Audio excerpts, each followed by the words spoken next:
we can do next. Because I think it's no coincidence that we're seeing this battle royal between capital and the forces of society, labour, communities in the context of Latin America. We've heard these three examples from Latin America, but actually Latin America has provided a beacon of hope for the forces of progressive justice communities fighting back against capital over the last 10 years. And I'm not just thinking here about the progressive governments of Venezuela, Cuba, Ecuador, Bolivia, but also even in the broader pink tide of the other social democratic countries, which have still kept with a capitalist agenda, but have tried to resist perhaps some of the worst depredations of imperialism coming down from their North American neighbours and coming from the European Union at the same time. And really, this is a battle about who's going to run the future? Who's going to run the world in which we live? Is it going to be run for and by big business, or is it actually going to be something which we can take back control of and see run in the interests of society and with respect to the environmental, the ecological limits in which we live? And the key battleground for this is over these free trade agreements, so-called, these new treaties which basically establish who it is who's going to have the power in the future. And if you look at the Western Hemisphere, in the Americas, the US is trying to negotiate this Trans-Pacific partnership. That's for them, in a sense, looking west across the Pacific, and it encompasses Mexico, Peru, Chile, and then a whole host of Asian and Australasian countries as well. Looking east, and this is the one which refers to us, the US is trying to introduce TTIP, the Transatlantic Trade and Investment Partnership, and that's just between the European Union and the USA. And both of them represent what they have explicitly said is going to be the blueprint for the future. If we can get it done between our countries, then these can be living agreements which are rolled out to the rest of the world. And because they will encompass the great blocks of world trade, it will be almost impossible for other countries to say, well, we've got an alternative agenda, we've got an alternative model that we want to put in place of this, and a model which actually represents the needs and the aspirations of people rather than just the interests of big transnational capital.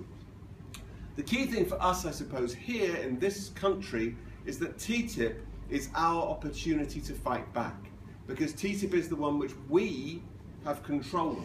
And I'm coming with a very optimistic sense here of having fought for the last 20 years against these free trade agreements. This is perhaps the most exciting and most optimistic that I've been at the whole situation that's been over the last 20 years. I'm going to whiz through what TTIP is. Three main pillars.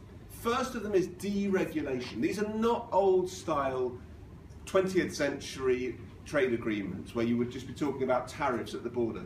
This is about reaching behind the border into our public spaces and saying it's about getting rid of all of the standards, the regulations and the rules that prevent transnational corporations maximizing their profits.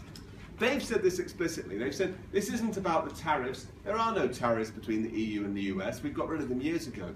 This is about reaching behind the border and trying to re-engineer your spaces so that big business doesn't have to deal with labour standards. Why should a US corporation want to have to deal with labour standards? In the US, you don't even have a right to paid holidays. So why on earth do they want to have to deal with that sort of right in Europe?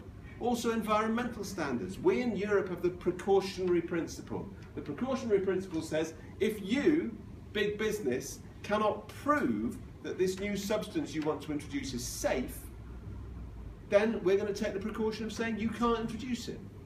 In the States, it's 100% the other way around. If the government can't prove it's unsafe, then big business gets to introduce it as it likes. And that leads to completely different outcomes. Take cosmetics, for example. Cosmetics, which are pretty close to people. You put them on your face. In the European Union, there are 1,300 substances that are banned for use in cosmetics. In the States, it's 12. I mean, that's the sort of difference we're talking about. In Europe, complete bans on GM food entering into the food chain. In the States, 70% of all food sold in supermarkets contains GM ingredients. And what they're saying is, we don't want to have these rules and these standards blocking us coming through into your markets. We want to have a harmonization, a lowering of standards, so that big business no longer has to apply to them. So the first pillar, deregulation, getting rid of the standards that business doesn't want to have to deal with. The second pillar, privatization. This is standard. They want to have more and more private sector access to those markets that have been closed to them for years and years. And that can be our public services markets, health markets, the states. They've been looking over at the NHS for years and years thinking this is the glittering prize we want to get our hands on. Also education, water, wastewater, post, transport, all of the services that we want to have in public hands, or in this country get back into public hands, are exactly the ones that these trade agreements are trying to open up. Also the public service contracts. So when you have a local government giving out contracts saying, we only want to give this contract on the understanding that the people who take it will pay all of their employees a living wage. Well, exactly those sort of conditions are being wiped out as a result of this privatization push. The third pillar of TTIP is the introduction of these new, completely unprecedented powers for investors.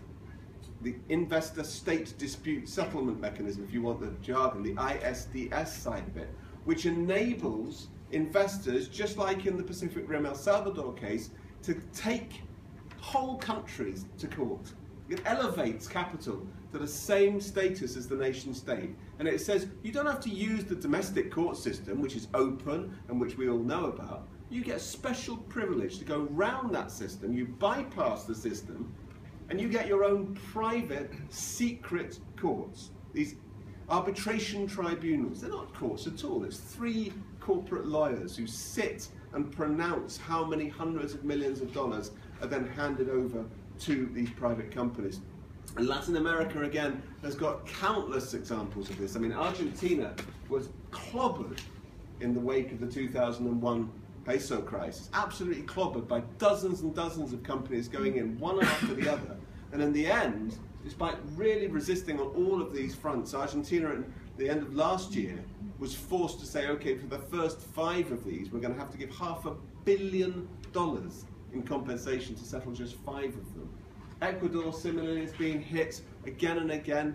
But now, what we're being told is, Britain, for the first time, is going to have to start opening up to the US. So US corporations can bring exactly the same cases behind closed doors and start challenging public policy choices we might want to make here.